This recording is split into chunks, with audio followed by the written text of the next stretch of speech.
Hi, I'm Jeff Lovell, a staff accountant with AA Accounting, and today I'm going to talk about the IRS rules, record keeping, and tax benefits of the business use of a vehicle.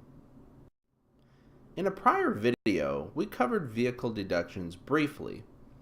However, in this video, I'm going to cover in more detail the tax benefits for self-employed small business owners, the IRS rules and limitations, and best practices for record keeping for the business use of your personal car or truck. To deduct your vehicle expenses on your tax return, you must either use the actual or standard method. The standard method allows you a deduction equal to the number of miles driven for the business times a rate set by Congress, which changes each year. The actual method allows you a deduction equal to your actual costs incurred to operate the vehicle times your business use percentage. You can take these deductions regardless of whether you own or lease your vehicle. You're allowed to use whichever method gives you a better deal within limits. For tax year 2016, the standard mileage rate is 54 cents per mile. If I drive my truck 10,000 miles for business in 2016, I can reduce my business profit by $5,400. 10,000 miles times 54 cents per mile. I'm also allowed to deduct certain actual costs on top of my standard amount. These additional costs include parking fees, tolls, car loan interest, and personal property taxes. It's important to note that taxpayers who use more than 5 vehicles in their business per year must use the actual method.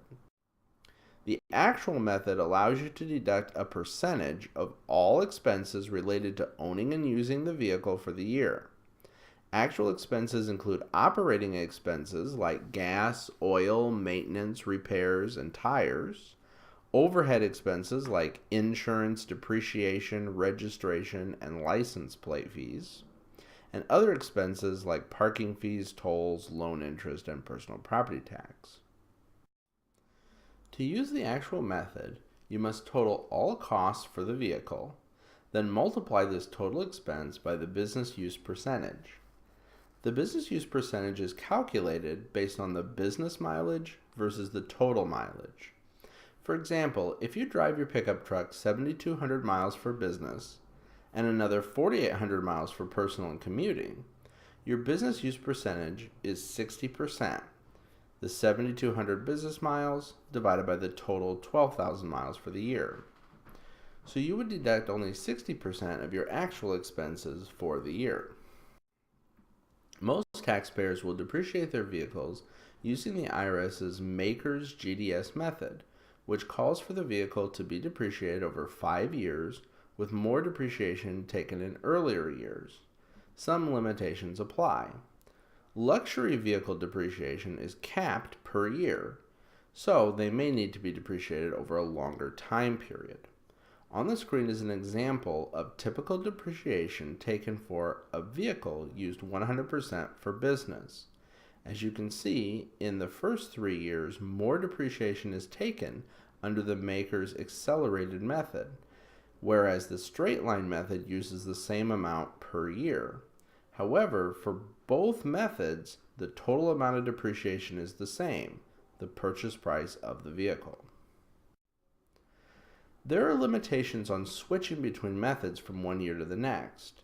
When switching from the standard method in a prior year to the actual method this year, you must estimate the remaining useful life of the vehicle for depreciation purposes. You can only switch from the actual method in a prior year to the standard method in this year if you took straight line depreciation on the vehicle in the prior years. If you ever use the accelerated method, you cannot switch from actual to standard. You must continue using the actual method until the vehicle is either fully depreciated or is no longer used in the business. What if you stop using your vehicle in your business? If you've always used the standard method, you simply stop including the vehicle deductions on your tax return.